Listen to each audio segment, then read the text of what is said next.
Ever wondered about the roots of the Kingdom of Eswatini, one of the world's last remaining absolute monarchies? Our story begins with early Bantu migrations, as these communities moved southwards across the African continent around the 2nd century AD. These migrants brought with them iron-smelting skills and new ways of farming, shaping the land and culture of what would become modern-day Eswatini. Fast forward a few centuries to the rise of the Dlamini dynasty. This powerful lineage would come to dominate the region, their influence seeping into every facet of Swazi life. The Dlamini rulers weren't just figureheads, they were revered leaders, strategic thinkers, and symbols of unity among their people. But the real turning point came with King Mwana III in the early 19th century. His reign marked the unification of the Swazi people, a pivotal moment that solidified Eswatini's identity and strengthened its resolve. This formation set the stage for a kingdom that would withstand colonial pressures and maintain its sovereignty. Eswatini's history is marked by a resolute resistance to colonial rule. In the late 19th century, the Kingdom of Eswatini found itself caught in a tug-of-war between the expanding territories of the Transvaal Republic, led by Boer settlers, and the British Empire. It was a time of tension and turmoil, as these colonial powers sought to exert their influence over the region. The Boer settlers were the first to make their move, attempting to annex Eswatini into the Transvaal Republic.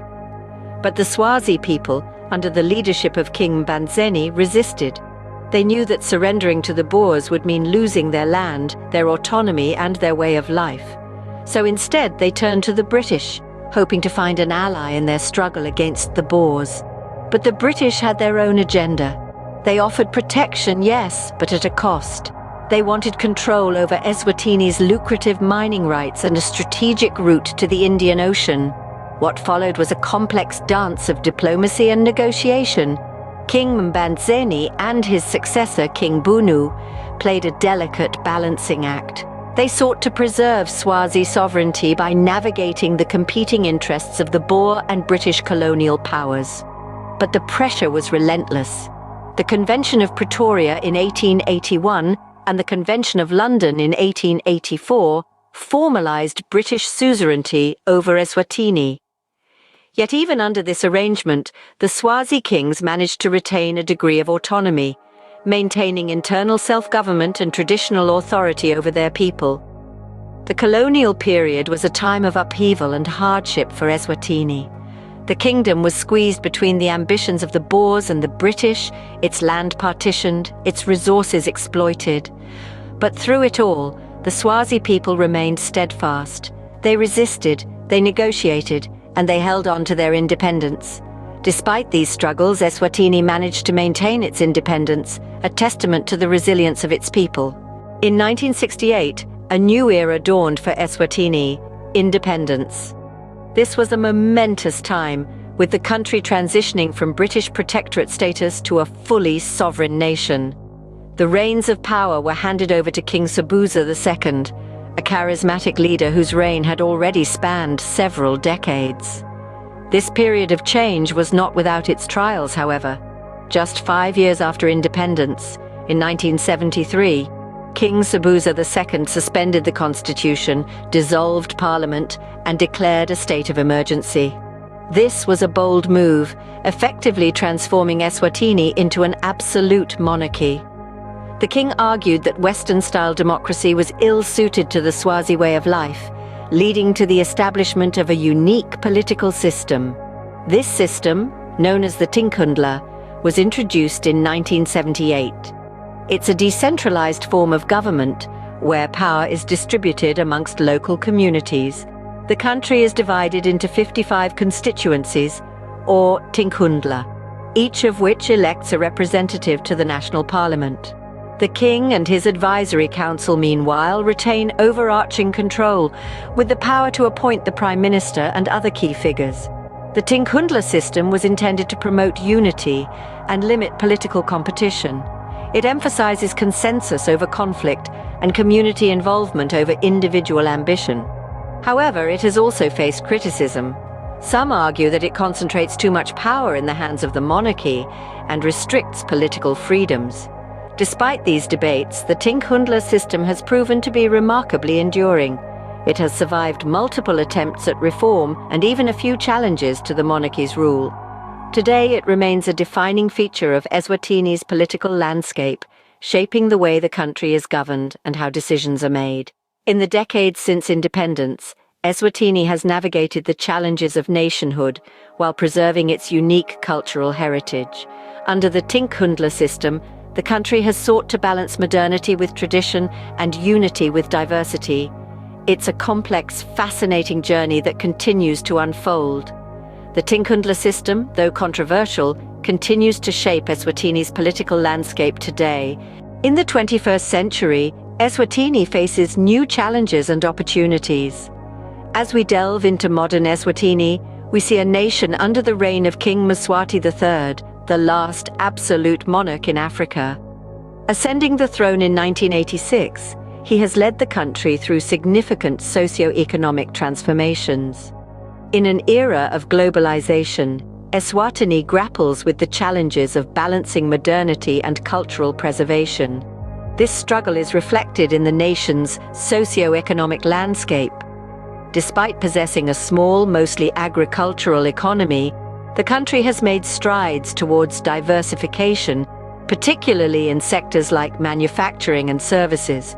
However, Eswatini also contends with socio-economic hurdles, such as high unemployment rates, poverty, and the world's highest HIV/AIDS prevalence. In response, the government has ramped up efforts to improve living standards, with particular emphasis on education and healthcare. Education, once a privilege for a few, has now become a right for all Swazi children.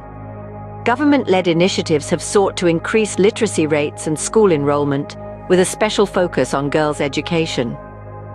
This commitment to education reflects the nation's belief in its youth as the architects of its future. Healthcare, too, has seen significant progress. The battle against HIV/AIDS has been at the forefront of the country's health agenda. With support from global organizations, Eswatini has implemented robust prevention and treatment programs. The results? A substantial decrease in HIV incidence and an increase in life expectancy. But it's not all about numbers and policies. At the heart of modern Eswatini is a deep-seated respect for tradition. The Swazi people continue to honor their cultural heritage, from the vibrant Umhlanga reed dance to the solemn Inkwala ceremonies. These traditions serve as a reminder of the nation's roots, even as it navigates the complexities of the modern world. Despite hurdles, Eswatini continues to evolve, striving to improve the lives of its citizens while preserving its rich cultural heritage. Yes, modern Eswatini is a testament to resilience and adaptation, a nation firmly rooted in its past, yet bravely facing the future. Eswatini is not just about its political history, it's also home to a vibrant cultural heritage. This is evident in the traditional ceremonies that are deeply woven into the fabric of Swazi society. One such ceremony is the Umhlanga reed dance, an annual event that brings together thousands of unmarried women adorned in vibrant beaded attire. The women cut reeds and present them to the Queen Mother in a beautiful display of unity, strength, and respect for the monarchy. The monarchy itself plays a crucial role in preserving the cultural heritage of Eswatini. The king's residence, the Ludzidzini Royal Village, serves as the epicenter for major cultural events, from the Inkwala ceremony, a sacred ritual of kingship, to the lively bushfire festival, a celebration of music and arts. Speaking of arts, Swazi arts and crafts are a testament to the ingenuity and creativity of the Swazi people.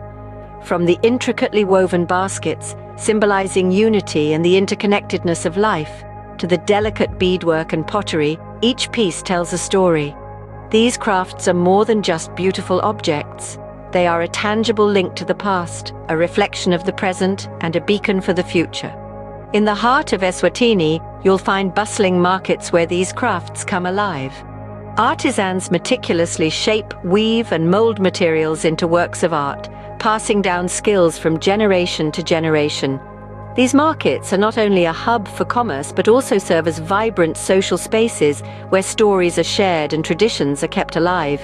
But it's not just the markets that keep the culture humming. Traditional music and dance are integral to Swazi culture, providing a rhythmic backdrop to ceremonies, celebrations, and everyday life. From the pulsating beats of the African drums to the harmonious melodies of the Swazi folk songs, music is the heartbeat of Eswatini. Eswatini, a small kingdom with a big heart, continues to proudly uphold its traditions while embracing the future. This is a place where the past and the present coexist, where culture is not just preserved but celebrated. And it's this rich cultural heritage that truly sets Eswatini apart. Eswatini's history is a compelling tale of resilience and cultural pride. From the formation of the Swazi kingdom, this southern African nation has demonstrated a fierce spirit of independence. The resistance against colonial rule was a testament to this relentless determination, leading to the nation's hard-won independence. In modern times, Eswatini navigates the challenges and opportunities of the 21st century while preserving its rich cultural heritage. The royal residences and palaces stand as symbols of authority and tradition, while the nation's wildlife and conservation efforts reflect a commitment to environmental stewardship. The vibrancy of Eswatini extends to its adventure tourism, traditional arts and crafts, and the breathtaking beauty of its landscapes. Cultural festivals and traditional cuisine further enrich the tapestry of Swazi life. Community-based tourism initiatives underscore a commitment to sustainable practices and local empowerment. So next time you think of this small southern African kingdom, remember its rich history and vibrant culture. It's much more than just one of the world's last remaining absolute monarchies.